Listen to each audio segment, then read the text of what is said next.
Variety is life. Diversification is the order of the day. In fisheries and aquaculture also, we are diversifying greatly from food fish to ornamental fish. The global trade of fish is today about $60 billion. It's happy to note that the ornamental fish, the small colored fish in the tanks of our drawing rooms, is playing a big role, and it's about $9 billion. Here is an opportunity for all of us in the SAARC countries to earn so much more from trade of ornamental fish. If all of us, researchers, the entrepreneurs and the fish traders join, it could bring so much more color to our fisheries and aquaculture. The spectacle of watching multicolored exotic creatures resembling living jewels in a glass container can be a fascinating experience for all age groups. It is no wonder, therefore, that keeping ornamental fish has become one of the most popular hobbies worldwide, and everyone wants an aquarium in their office, restaurant or residence. Ornamental fish farming has now become a lucrative economic activity both in the rural and urban areas. Ornamental fish farming has helped farmers maintain their livelihood or support them with additional business income. Some low-income fisherfolk have even successfully established ornamental fish farming as a small-scale business. The value of international trade in ornamental fish exports has increased at an annual average growth rate of approximately 14% since 1985. The present world trade of ornamental fish is estimated to be $9 billion, of which the total retail trade is about $3 billion, comprising only live animals for the aquarium. The United States of America is the largest market for ornamental fish, importing fish worth over $500 million each year, followed by the European Union and Japan. Singapore keeps the distinction of being the largest exporter of tropical ornamental fish. The vast potential of natural resources amongst SAARC countries like India, Bangladesh, Bhutan, Maldives, Nepal, Pakistan and Sri Lanka offers great scope and possibility for commercial freshwater ornamental fish production and export. People involved in this trade include ornamental fish breeders, growers, live food collectors, ancillary industrialists and exporters. The ornamental fish species that can be bred and reared for commercial purposes can be categorized on the basis of breeding behavior as live bearers and egg layers. Live bearers release young ones and are easy to breed. Some of the preferred live bearers are guppies, mollies, swordtail and platy. The guppies are amongst the most popular live bearers. There are several fancy guppy varieties available in the open market with different trade names. The molly is available in different varieties such as the sailfin molly, the balloon molly, the white molly and more. The swordtail has many different colorful appearances. There is the red swordtail, the green swordtail, the sunset swordtail, the tuxedo swordtail, just to name a few. Platy is considered the color king of the live bearers. The platy or the moonfish are short sticky fish exhibiting several colors such as red, blue and orange. Amongst the egg layers, the most important group is the family of Cyprindae. These are the goldfish, the koi carps, the barbs, the danios, the tetras and the catfish. The goldfish is a world-famous species for aquariums throughout the world. Many varieties of goldfish that are commercially available in the market are the lionhead, the veil tail, telescope eye, bubble eye calico gold, red cap and pearl scale. The koi carp with different color combinations are attaining importance in aquaria and garden pools in recent times. barbs are the hardiest fish for aquaria. Asian countries are considered as the land of the barbs, since several species are available in these countries. Barbs like the rosy barb, the tiger barb, tinfoil barb are amongst the most demanding varieties. Egg-laying species like the zebra danio, giant danio, Malabar danio are small aquarium fish commonly used to fill up the upper strata of the aquaria. Anabantids, which include the Siamese fighting fish and many varieties of gouramis like the blue gourami, the dwarf gourami, the pearl gourami, the kissing gourami, paradise fish, also add beauty to the aquarium. Cichlids such as angel and discus are other major groups of egg depositors suitable for aquarium breeding. There are many other species of cichlids such as the Texas cichlid, the convex cichlid, the jewel cichlid, the firemouth cichlid, all with fascinating names and appearances which can be domesticated very well. Tetras are small fish 3 to 8 centimeters long, the majority of which have originated from South America. These are the widow tetra, the sarpe tetra, the red-eyed tetra, the glow light tetra, and the neon tetra that beautify the midwater of the aquarium. The live bearers prefer hard alkaline water with a steady temperature of 20 to 25 degrees Celsius. Males of guppy, platy, swordtail, and molly release milt into the female's body through the gonopodium, where the internal fertilization of eggs takes place. After fertilization, the embryos grow into tiny ones within 4 weeks of the gestation period. The females are shifted to the breeding tanks once they get gravid. These females now start swelling in size with young ones. The breeding tanks can cater to an individual fish or a group of them. In order to provide a natural habitat to the fish, submerged aquatic plants can be placed in the tanks. A single female fish can lay up to 20 to 60 young ones, and so aeration in the tank would become necessary since the number of fish increases greatly. For commercial breeding, perforated cylindrical baskets can be provided in series where the female can drop the young ones in the baskets. Soon after their birth, the young ones escape from their mother, emerge from the baskets, and become free swimming on the surface of the water tanks. After removing the spent female brooders, young ones are reared in the same tank. Platy, swordtail, and molly are close relatives of the guppy and have their origin in Central and Northeastern South America. The maturity stage for adult live bearers of platies and swordtail is 6 to 8 weeks, while in case of mollies, it is 12 to 16 weeks. When it is observed that the females have stopped dropping young ones, they should be removed from the containers and reared separately with a balanced nutritional diet for further breeding after 4 months.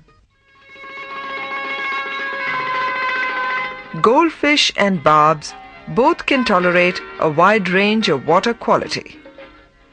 The brood stock of both goldfish and barbs are separated sex-wise 1 month before breeding. They are fed with a nutritionally balanced diet and with live food once a day. A breeding ratio of 1:1 or 2:1 of male and female should be maintained in the breeding tank. Breeding nests are provided in the breeding tanks using plastic filaments with a 1-foot water level since the eggs are sticky in nature. When golden-colored eggs are visible attached to nylon filaments, the broods are removed from the spawning tank and the eggs are allowed to hatch in the same tank. Proper post-breeding care has to be maintained separately for the spent brood fish with a balanced diet. The barbs can also be bred in a fabricated rectangular nylon net with the bottom mesh 5 to 8 millimeters in a tank in such a way that the lower portion remains inside the water. After spawning, the egg drops down to the tank bottom through the mesh net. After 3 days of spawning, larvae are to be fed infusorians for further development for a period of 1 week. After a week's time, they may become acclimatized with the powdered feed and the zooplanktons like Daphnia and Moina for a period of 15 days. After a fortnight, they may be shifted to culture tanks or earthen ponds for further rearing with supplementary balanced diets in order to reach marketable sizes within 3 to 4 months. The brood stock of angelfish are to be kept pairwise in a glass aquaria, and proper oxygen should be maintained with adequate water quality. Angelfish prefer soft acidic water. For laying eggs, angel tanks are provided with serrated glass plates over which the females lay their eggs, and subsequently the males spray milt over those eggs for fertilization. About 500 to 700 eggs are fertilized after 36 to 48 hours depending upon the temperature condition of the water. A pH of 7.5 to 7.8 is ideal for breeding angels. After about 3 to 4 days, when the fry starts swimming freely, newly hatched artemia is provided to the tank for the fry to consume. When the larvae reach the size of 8 to 10 millimeters, they may be stocked in cement tanks for further rearing. Gouramis and betas are bubble nest builders. Therefore, the breeding tanks are provided with single matured male and a piece of banana leaf for making a bubble nest by utilizing its saliva. Soon after making the nest, a mature female may be placed in the tank, and it has to be covered with a hard board or any other material in order to make the tank a bit humid. The eggs are laid by the females in the bubbles after chasing and foreplay. After laying the eggs, the male guards them and does not allow the female to remain near the eggs. At this time, the female is removed carefully and the male is allowed to guard the eggs till the larvae reach the free swimming stage for a period of 3 to 5 days. Thereafter, the male is also removed and the larvae are fed infusorians so that they reach the stocking size. Training is an integral part of success for an ornamental fish entrepreneur.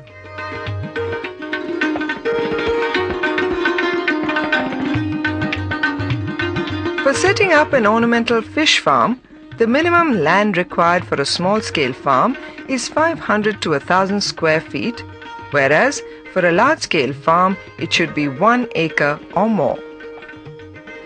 For large-scale farming, large cement cisterns or a few earthen ponds covered with anti-bird nets are needed for species like the koi carps, the gouramis, the barbs and catfish.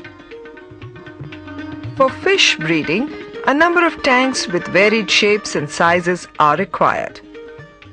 These tanks could either be brick-walled or fiberglass reinforced plastic or ferro-cement tanks.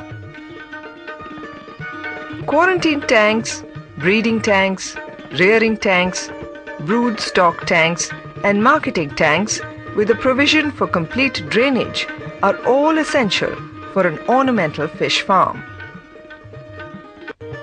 All these tanks are required to be kept in cool places, or else shade should be provided in the form of shade nets or fiber reinforced sheets. A good source of water thoroughly treated with biological filters is necessary. Various types of portable water filters can also be used to improve the quality of water. Water may be added to the fish tanks by sprinkling so that the surface remains cool. An aerator or air blower is also necessary to ensure oxygen supply to the fish. Care should be taken to ensure that brood stocks are free from pathogens and are procured from reliable sources. Brood stock should not be allowed to breed for more than 2 years. All new incoming fish should be quarantined from the resident stock. The production of live fish food, especially for the brood stock and larvae, needs special attention. Fish need live food such as tubifex, daphnia and earthworms, as these contain natural pigments. Agricultural byproducts such as oil cakes, rice bran, rice polish, soybean meal, fish meal or prawn head meal are necessary for preparations of farm-made aqua pellets or granular feed. An ornamental fish farm produce can be exported to different countries provided international airports are available through the region. For domestic supply, the breeding and rearing units may be established near domestic airports, railway stations or bus routes for convenient transportation. A breeder can increase his return by making his production unit more scientific and target-oriented. He should plan to breed and rear more export-quality fish. One can start ornamental fish farming with a minimum area of 1000 square feet. In that, the capital investment will be around $1,000 and the recurring expenditure will be around $500. With this expenditure, one farmer can able to earn around $1,000 per year. The profit depends on the carrying capacity, species being bred, and the infrastructure being applied thereto. Ornamental fish farming is certainly coming up as a promising alternative for many people, be it the farmer, an unemployed youth, or a businessman.